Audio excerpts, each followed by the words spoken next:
With this video, we start the topic or the chapter on vector calculus differentiation. In this video, we are going to talk about the geometry of real-valued functions.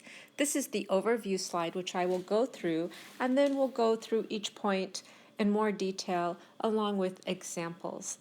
And the idea for the geometry of real-valued function is the graph of a function of one variable is a curve in R2. So here I have x versus y, so y depends on x. So you can get this kind of picture, this curve, and we can draw it in 2 dimensions.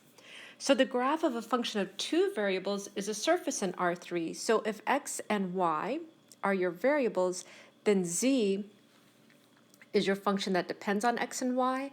Now you're going to have a surface because for every point x on the xy plane, for every x and y pair, you're going to get a height of z. So eventually you get this surface over your domain. And it's kind of difficult to visualize the graph unless you're really gifted. So often what we do is we use things called level curves and surfaces. In particular, we'll consider f a function whose domain is a subset A of Rn, with the range contained in Rm. So in other words, our mapping f goes from n-dimensional space to m-dimensional space. So maybe it's, in this case, we're mapping 2 dimensions, x and y, into a real number, R1. We can, for example, map 3 variables into a space of 2 variables. We could even go from 2 variables and then map into R4 if we wanted. So m doesn't have to be smaller. So the idea is f takes a number of variables, n variables, that's the Rn, and then we map it to m variables, that's the Rm. And we consider this, what it gets mapped to, that will be the range, where we take our numbers from, that's the domain. So this is the range. Also, you could think of it as the solutions. The solutions f, you take these variables and you get a solution. So f is considered a vector function if m over here is greater than 1. And it's a scalar function if m is equal to 1. So when m is equal to 1, then you're mapping from however many dimensions or however many variables, maybe 2 variables mapped to a single real number, R1. And then that R1 is a scalar, and so we consider f a scalar function because f produces a scalar. However, if f produces a vector, so if m is greater than 1, say it produces a 2-dimensional vector, over here your answer is in the form of y1, y2, then we consider that a vector function because your answer is a vector. So f is a function of n variables, here's our n variables, as we regard the coordinates x1, x2 up to xn as n variables. Each one of these is a variable. And f of x1, x2, xn depends on the n variables. As mentioned in our introduction, so sometimes the graph of a function is a surface in R3. If you have 3 or more variables, it might be hard to visualize. And so what we use are level curves and surfaces. So first we'll look at level sets. So if f is a subset U, which is a subset of Rn. In other words, it's an n-dimensional vector, n variables, and we map that to R, just one single real number, a scalar. So this is a scalar function. And we let C be a real number. Then the level set of value C is defined to be the vectors in U at which f of x is equal to C. So it's these vectors, these n-dimensional vectors, that all map to the same real number. If n is equal to 2, we speak of a level curve of value C. If n is equal to 3, we speak of a level surface. And I often generically refer to them all as level curves, but that's an error on my part, so ignore me when I do that. Our first example, we want to describe the graph of the quadratic function that goes from R2. In other words, we take 2 variables. Here's our 2 variables, x and y, and we map it to a scalar. So this is a scalar function according to our definition over here. And the scalar we map it to is x squared plus y squared. Looking at the level curve of a particular value c, so the level curve, again, is going to be a set of values.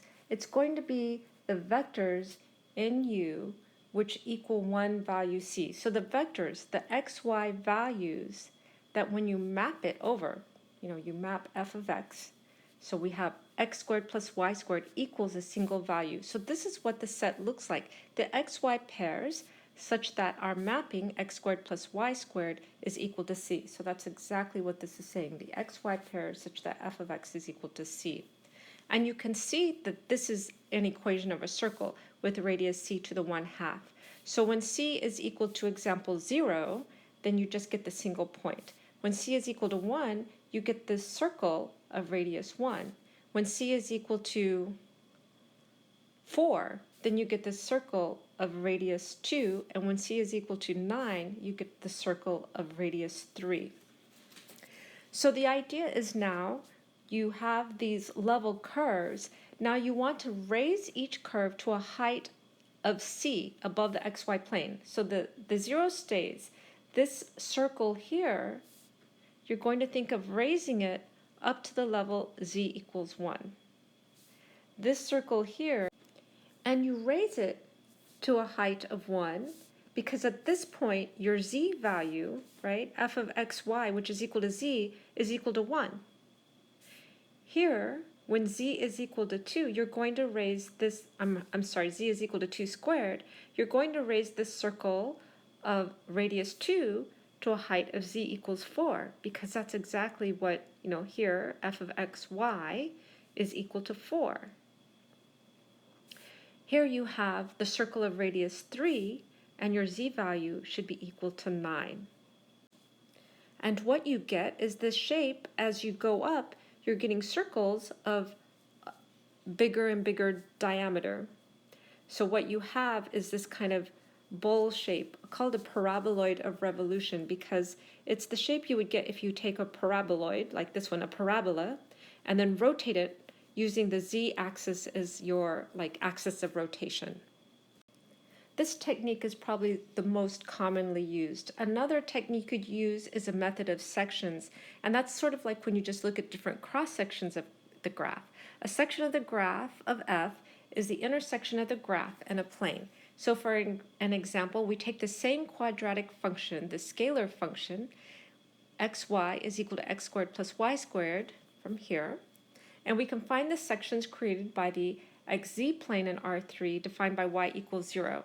So here's our paraboloid, and we can look at the plane where y is equal to 0. That's over here, and it's the xz plane. So when we cut it, we find that we have a paraboloid.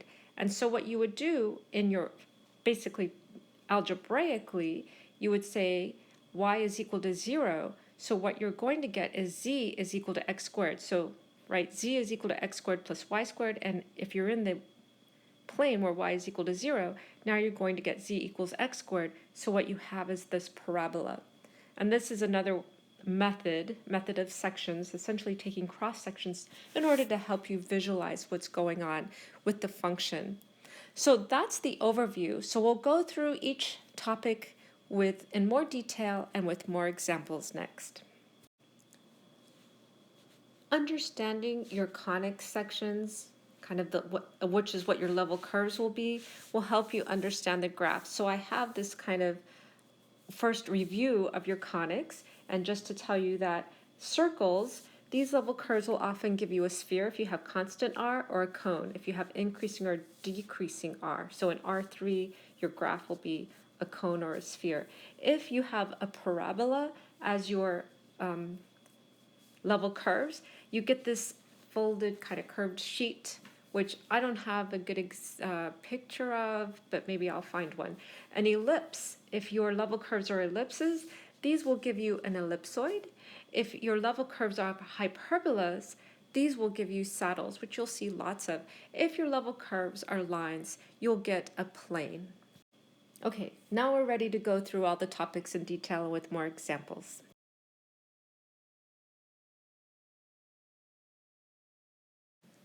When we graphed functions with one variable, we found a curve in R2. So here we have the variable x, and we plot it against y, and we get this curve. When we graph functions of two variables, we saw the graph would be a surface in R3. So in other words, we have in the xy plane, we have variables x and y, and above that we plot z, so we have this surface in R3. For 3 or more variables, it's difficult to visualize these graphs, so to help overcome this, we used level curves and surfaces. Level curves and surfaces are essentially cross-sections of your graph. So if you're having trouble visualizing something in 3 dimensions, you might take a cross-section and then just look at it in the 2 dimensions. From there, you build up your 3D model by looking at putting together many 2D cross-sections. Now that we're looking at functions of 2, 3, and more variables, we should do some definitions. So let f be a function whose domain is a subset A of Rn with range contained in Rm. So in other words, f is a function from A, which is a subset of Rn, and it maps to Rm. So it maps n tuples, x1 to xn, to m tuples, y1 to ym. We call f a vector function if m is greater than 1, and it's a scalar function if m is 1. So f is a function of n variables because we regard each coordinate, x1, x2, up to xn, as a variable. So there are n variables. Hence, we would say that this f of x depends on n variables. For a quick example, I have 3 functions. They all have the domain is from R3. In other words, they all depend on 3 variables, x, y, and z. You can see they all depend on the same variables. So n is equal to 3 for all 3. But you can see here that this answer, the domain, is a real number. It's an R1. So m is equal to 1, and it is a scalar function. And just, to make this more concrete, if x is equal to 1, y is equal to 2, and z is equal to 3, I have 1 squared times 2 plus 2 times 1 times 3. Oops, this should have been 1, plus 3. So, of course, I made an algebraic error here. So this should be a 1. And so my final answer should be, this should be 2 plus 6, which is 8, plus 3, which is 11. And again, this is a real, oops, gosh darn it. This is a real number. It is a scalar. And so that's what makes this a scalar function, is that you plug some variables in, you plug some input in, and it returns a scalar. Contrast that with this capital F. That's the other thing I wanted to mention. I like the convention of lowercase f denoting a scalar function and uppercase f denoting a vector function. And often that's a convention that is used, but not always. But I would pay attention. If someone uses this convention, you, especially later on, like in chapter 6, 7, and 8 in the book, this is where this is convenient. So the capital F denotes a vector function. If you look at this, F returns a 3-dimensional vector, right? The first coordinate, the second coordinate, and the third coordinate. So if I plug in 1, 2, and 3, I get 1 squared, I get 2 plus 2, and then I get xz1 times 3 plus 3. Thank goodness I got that part right. So this is 1, 4, and 6. So this is a 3-dimensional vector, which makes this a vector function. Here I have f of x, y, z. Lest you think that m has to be less than n, I have x squared for my first component. My second coordinate is going to be y plus 2. My third coordinate is going to be xz plus 3. And my last coordinate is going to be 0. So I have this 4-dimensional vector, this as my answer. So it maps a 3-dimensional vector to 4-dimensional. It is a vector function because it returns a vector. And now we're ready to define the level set. So f is going from some set u, which is a subset of Rn, to R, the real numbers, and we let C equal a real number. Then the level set of value C is defined to be those vectors in U at which f maps those vectors to the constant C. So think of holding the function constant at C, and then you look and see, well, what vectors will map to my value of C. If n is equal to 2, we speak of a level curve, and if n is equal to 3, we speak of a level surface. I've cleared some stuff out just to give us some space so we can do examples. The first one is to describe the graph of the quadratic function. F goes from R2 to R. So it goes from 2 variables to 1 single real number.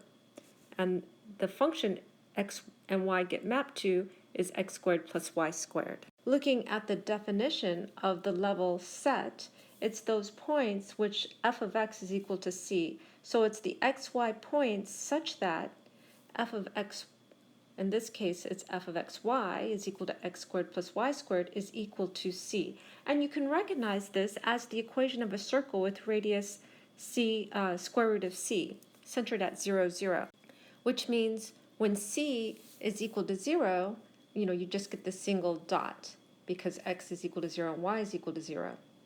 When c is equal to 1, you get the circle of radius 1. When c is equal to 4, you get the circle of radius 2.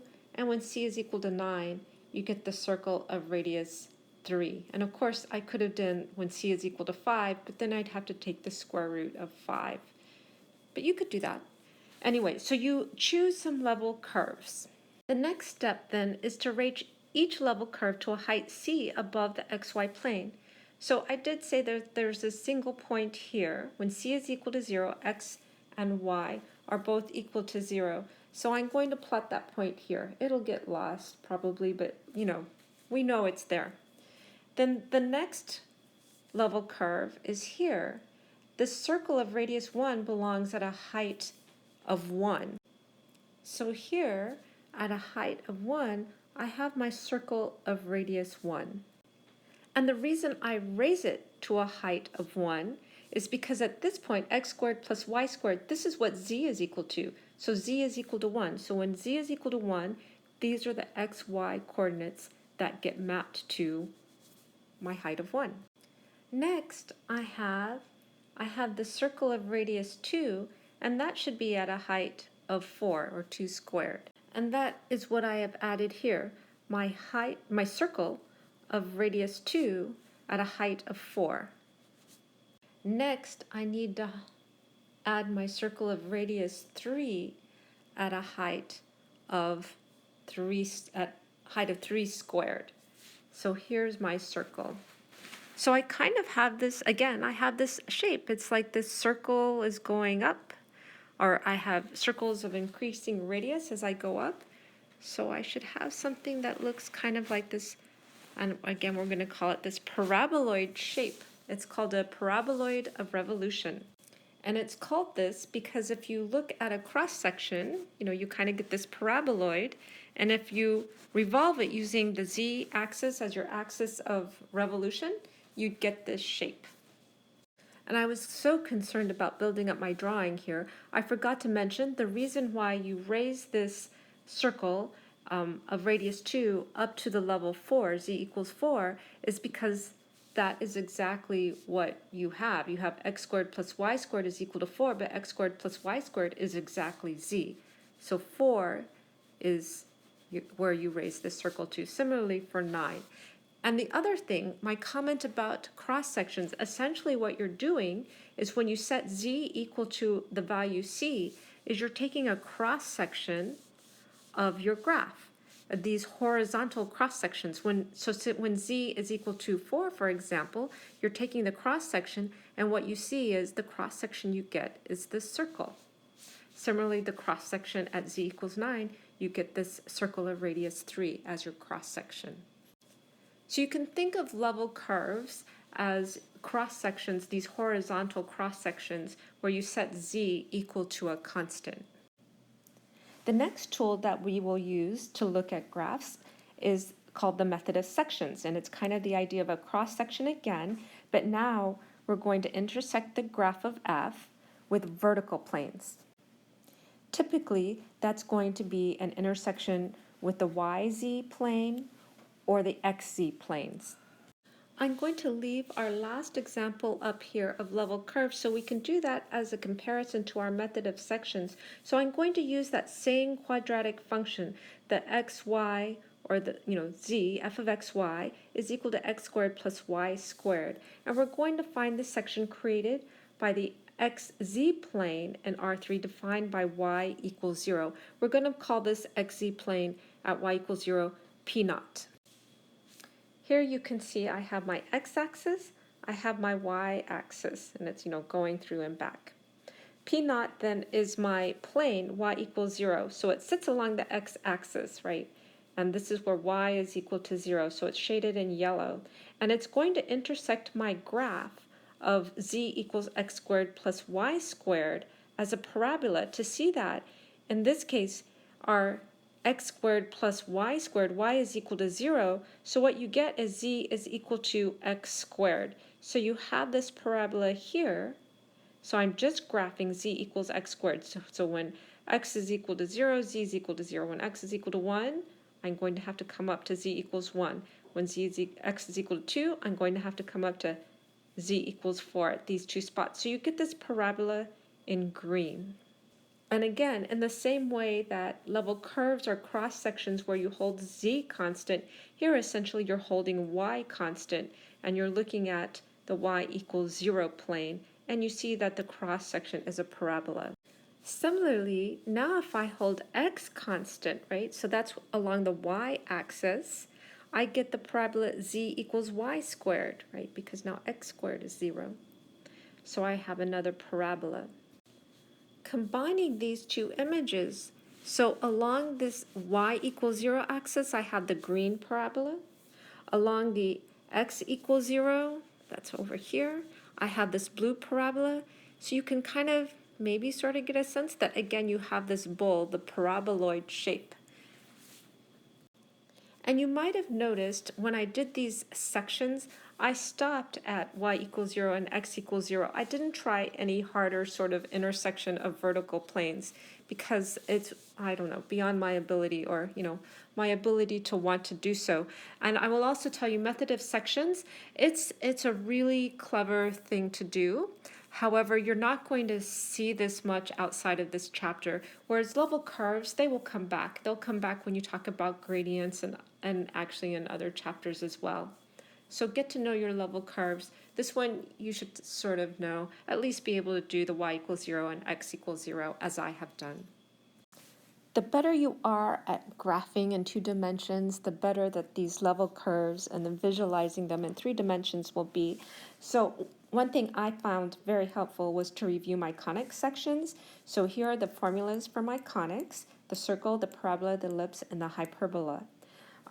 The circle, in general, these level curves will give you a sphere if you have a constant r, or a cone if your r is decreasing or increasing regularly. Parabola gives you sort of this sheet, and I don't have a good picture of that. The ellipse, these will give you an ellipsoid, and we will do an example of this. And the hyperbola, these level curves will give you a saddle, and this formula will tell you where the vertices are. We do have an example of this. And then last, this isn't a conics section, but if your level curves are lines, these level curves will give you a plane, and your general equation of a plane is ax plus by plus cz, actually it should be equal to d. And then one of the things you can do to kind of give you more information about the plane is you can find your intersections of the xz plane and the yz plane with your plane of interest. For the topic of going from these level curves to these 3-dimensional graphs, I feel like this, more than many other topics, it's important just to see a large number of examples. So that's what we will do next. Our first example, describe the level set for c equals 1 of f of xyz equals x squared plus y squared plus z squared. It's not too hard to get the level set because you just set x squared, y squared plus z squared equals 1, which is the sphere centered at 0, 0, 0 with radius 1. The tricky part is, see, this is a graph in 4 dimensions, right? There's 3 variables, and the 4th dimension is dependent on the 3. So I don't really have any advice on how to picture the 4th dimension, but just to know that the level sets are spheres. The next example, consider the constant function f of xy equals 2. Graph this function and describe its level curves. Graphing this function is fairly straightforward. For every value of x and y, the z point is equal to 2, so everywhere, which means what you get is this horizontal plane at z equals 2. The level curves are also fairly straightforward. If c is not equal to 2, in other words, if you set f of xy is equal to, say, for example, 3, you're going to find there's no xy values that will give you a c equals 3. So that level curve is empty. Any level curve for c not equals 2 is going to be empty, and then the level curve when c is equal to 2, that's the entire plane. In other words, all the xy coordinates belong to that level curve. The next example, they're all example number 3. Consider the function f of xy is equal to x plus y plus 2. Graph this function and describe its level curves. The first thing to note is that this equation, z equals x plus y plus 2, is essentially, I could rewrite that as x plus y minus z is equal to minus 2. And this is an equation of the plane. Remember, we talked about equations of the plane. The normal here would be equal to 1, 1, minus 1. Anyway, this plane, we can find some information about this plane by seeing where it intersects the xy plane by setting z equal to 0. When we set z equal to 0, we have x plus y equals negative 2, which is y is equal to minus x minus 2. And then we also can see where the plane intersects the z-axis. And so it'll intersect where x and y are equal to 0. So you plug in xy equals 0 and you get z equals 2. Looking at the line of intersection in the z equals 0 plane, so in the xy plane, I'm going to draw the line y equals minus x minus 2. And actually I drew it just by plugging in 2 points and then drawing the line. So first I plugged in x equals 0, so I get the point 0 minus 2, 0. So that's this point in the y plane. Then I plugged in y equals 0 and I get x equals negative 2. So I have negative 2, 0, 0. Again, that's in the xy plane. And this is the line in the xy plane that the plane intersects. So I'm sorry that my drawing isn't better, but this is my abilities. Sorry, it's limited. So anyway, here we have this line that's in the xy plane, and we have this plane that intersects there. But also you want to notice that this line in the xy plane is behind the 0, 0 axis. So it's further back, and this plane touches this line, and then it tilts so that it can intersect this point, which is further forward. Now for the level curve. So I set c is equal to 0, and I have this equation, c is equal to 2, and c is equal to 4. So one thing to notice is the level curves are all parallel lines. Again, that's another thing to their slope is equal to negative 1. And that's another thing to reinforce the idea that this is a plane. And just to look at one of these level curves, I feel like if I graph them all, the graph will get really messy. But let's look at c is equal to 2. And in other words, the y equals minus x. So I graphed it here without putting in the z-axis because we're going to raise it up anyway. But let's just imagine we're in the xy plane. So here's y, here's x. So when y is equal to 1, x is equal to negative 1. When y is equal to negative 1, x is equal to positive 1. So that's this equation, and here's that line. So this line belongs at the height c equals 2. So actually it's right here. It intersects this point. And there's this line, which I'm just going to draw in green, and hopefully it won't clutter it, but it's kind of that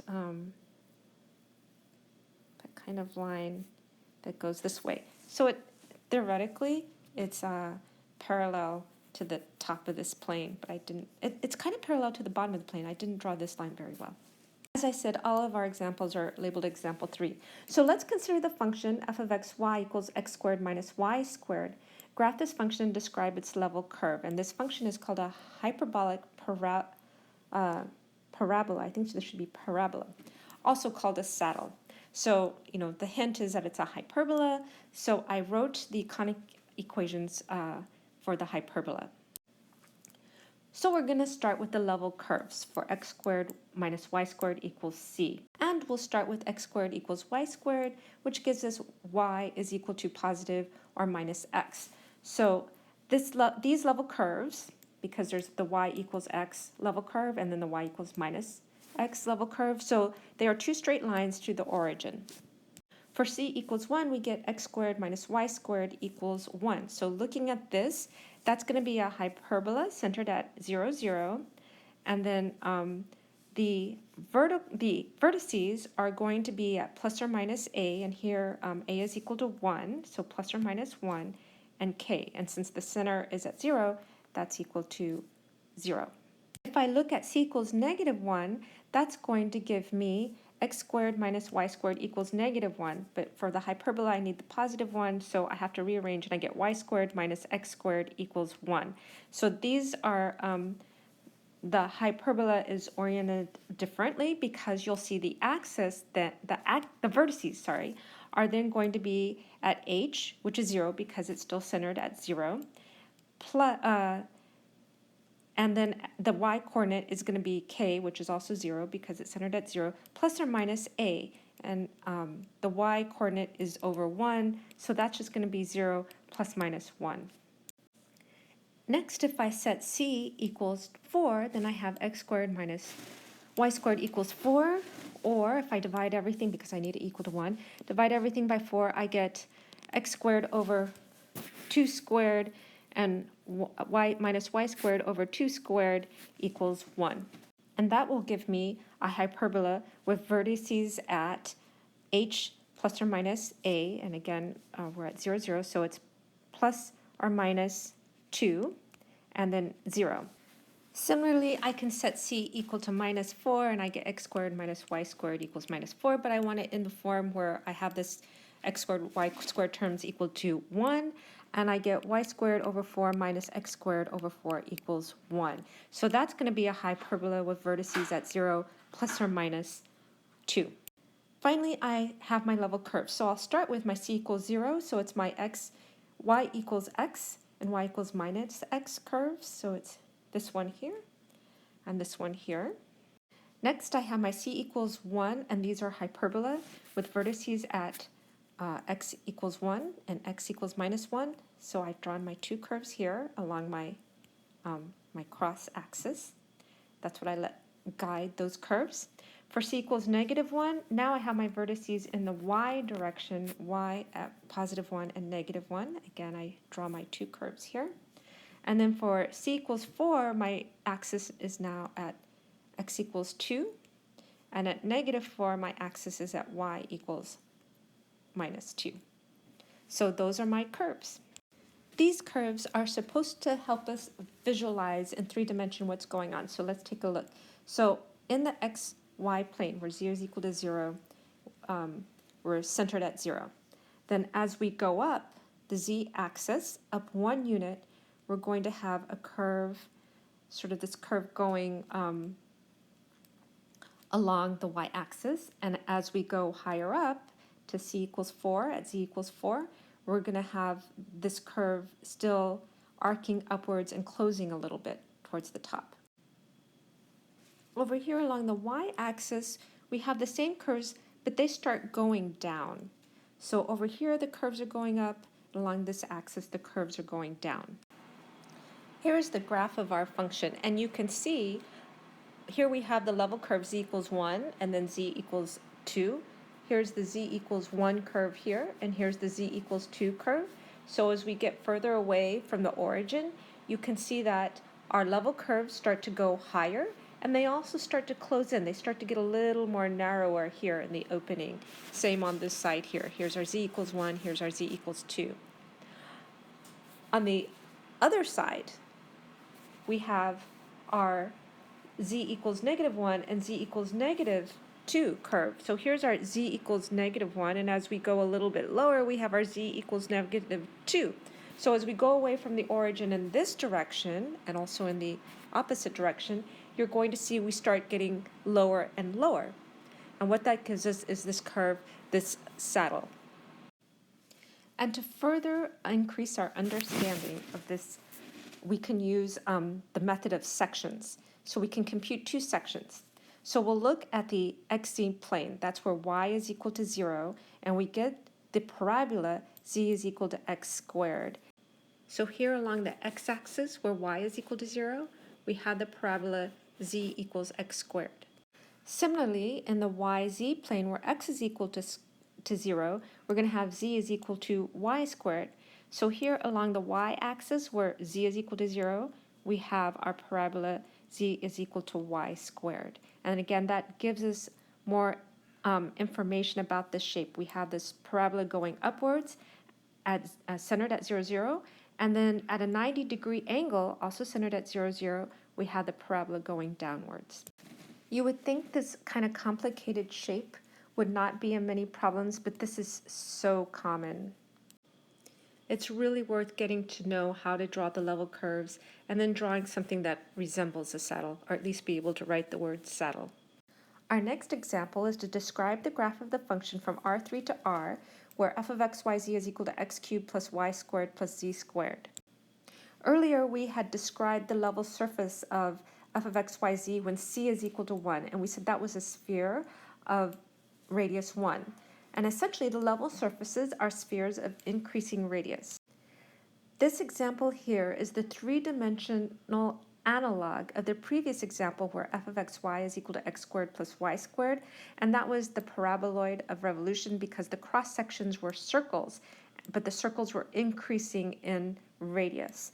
So this is the analysis where we have each level surface is an increasing sphere. And I can't draw this in 4 dimensions, and actually I can't even picture it, but we can picture the level surfaces. Our last example is another 4-dimensional graph, which is describe the graph of the function f of x, y, z is equal to x squared plus y squared minus z squared. And this problem is the 3-dimensional analog of the saddle f of x, y equals x squared minus y squared.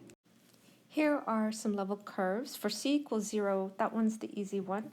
That's equal to x squared plus y squared equals z, which means that z is equal to plus or minus square root of x squared plus y squared, and that is the equation for the cone. You can see this is an equation from the cone because if you square both sides, you get z squared is equal to x squared plus y squared. So the cross sections, the level surfaces are circles of increasing radius. So again, for c equals 0, we have the cone. If c is negative, then we're going to have z equals plus or minus square root of x squared plus y squared plus a squared. And that's in a hyperboloid of 2 sheets around the z-axis passing through the z-axis at 0, 0 plus or minus a. And I will show you what that looks like on our next slide. And then c is positive, we get z equals plus or minus x squared minus y squared minus b squared, and that's a single sheet hyperboloid of revolution around the z-axis, and I will show you what this looks like on the next slide as well. So I made some room here for my graph, and for c equals 0, we start off with this cone here. Next, I'm going to do my level curves for c is negative, and again, it's my 2 sheets around the z-axis passing through the z-axis at 0, 0 plus or minus a. So first I did a is equal to 1. So here I have my value of 1, and then I have this kind of paraboloid here in the x, and then at 0, 0, 1, and at 0, 0, minus 1. And then at a is equal to square root of 2, I have another one, another kind of paraboloid here, and then also at negative 2.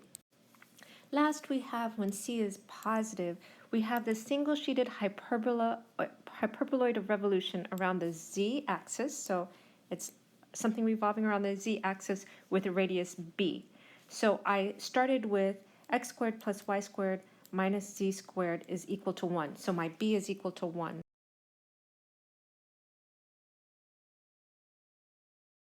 And what I have at radius 1, because b is its radius equals b, is I have this like a hyperbola here. And I'm going to revolve it around the z-axis. So when I revolve it, I kind of get this sort of hourglassy shape, except it's not totally pinched in the middle, around the z-axis. And then for my c equals 2, I get x squared plus y squared minus z squared equals 2. And again, I have a hyperbola at radius equals 2, and I have this hyperbola, and I'm going to revolve it around my z-axis again, another hourglass shape. And this one actually ends up being shorter. I don't know why. And these are sort of the cross-section level surfaces that you have for your four-dimensional object, which I can't visualize. So this seems like quite a complicated example, and I'm not sure whether your teacher is interested in you knowing this or not, but you might ask because maybe this is something you don't really need to know. But if you do, I've shown you how it works. Fortunately, unlike the saddle, I don't think this is a common example, but it's good to look at the different parts and pieces. To review what we've gone over, we looked over the geometry of real valued functions. In particular, we looked at graphs and how to graph or how to visualize a graph with three or more variables or in three or more dimensions. And it's difficult to do this, so to overcome this, we use level curves and surfaces. We started with talking about a function whose domain is a subset A of Rn, so we're an n-dimensional space. And then our range is in Rm, so we're an m-dimensional space at this point. So f is a function from A and Rn, and it takes us to Rm. So in other words, we have an n-dimensional space, so we have n variables, and we map it to a solution that has m variables. So if m is greater than 1, this is considered a vector function because our solution gives us a vector. And if m is equal to 1, it's considered a scalar function because our solution is just a real number. And again, we think of this as a function of n variables. Each of these coordinates is a variable. And again, if m is greater than 1, we have a vector function, and if f produces a scalar, then we have a scalar function. Next, we talked about level sets, and level sets are sort of like cross sections at certain values for certain values of z. So we take these horizontal cross sections. So we set z equal to c, and we hold c constant, and we look for the vectors x. You know, if it's in two dimensions, it's an xy pair, but we look for the vectors x that will give us c after we plug it into f. So for example, if we have a function going from R2 to the real numbers, it has our input is two variables, or x, y, and then the real number that it spits out is x squared plus y squared. To get a level set, we hold this x squared plus y squared constant at a value c, and then we look at different values of c and see what happens. So when c is equal to 0 in this case, we get x is equal to 0 and y is equal to 0, and we get the single point. When c is equal to 1 in this example, we have a circle of radius 1. So this is what our level set looks like. And again, this is the cross section when z is equal to 1, right? Because z is equal to x squared plus y squared. So it's sort of like when we take this cross section at z equals 1, we're going to see a circle of radius 1. When c is equal to 4, for example, we get a circle of radius 2. And when c is equal to 9, we get a circle of radius 3. Once we have our level curves, we raise each level to a height c above the xy plane, because this c, the height c again, represents the value of z that we're holding our function constant at. So here we have the point 0, 0 at a level z equals 0. At z equals 1, we have a circle of radius 1. At z equals 4, we have a circle of radius 2. And at z equals 9, we have a circle of radius 3. So as you can see, as z gets larger, our circle, the radius of our circle, gets larger. And what we end up is with this paraboloid of revolution, called a paraboloid of revolution because if you take this parabola and revolve it around the z-axis, you would get the same shape. Another way of looking at cross-sections is called method of sections, and these are when you're looking at, instead of horizontal cross-sections, vertical cross-sections. The two easiest ones to do is when you look at y equals 0 or when you look at x equals 0. All the other ones are kind of harder. Coming back to our example of our f of xy is equal to x squared plus y squared. So if we're in where y is equal to 0 in the xz plane, you can see setting y equals 0 means that z equals x squared. So we have this parabola. Similarly, if we hold x constant, so we're looking at the yz plane, this cross section, what we get then, if x is 0, we get z equals y squared, another parabola. So on this three-dimensional graph, I tried to draw along the y equals 0 axis, the x equals 0 axis, this blue parabola, and on the y equals 0 axis, the green parabola we have here, and it reinforces the idea that we're going to get this paraboloid. And the best way to get good at doing these level curves and then interpreting a three-dimensional graph is to do lots of examples. So we did several examples. Here are 4 problems for you to try. You can pause the video, give them a try, and when you come back, I'll have some solutions for you. For the first problem, we can see the level curves are lines, so they build up to make a plane. I did try to draw this plane intersecting the xy z plane, but it actually turned out really bad, so don't even look at that. Yeah, here, don't even look at that plane. For this problem, you see the level surfaces are ellipses, and they get up, the ellipses get larger, they get higher in the z-plane, so you have this ellipsoid. And here I have the sections worked out, and they end up being parabolas. This next problem is different than the saddle that we had seen before, but you can see that the level curves are these hyperbolic curves, so you do end up with a saddle.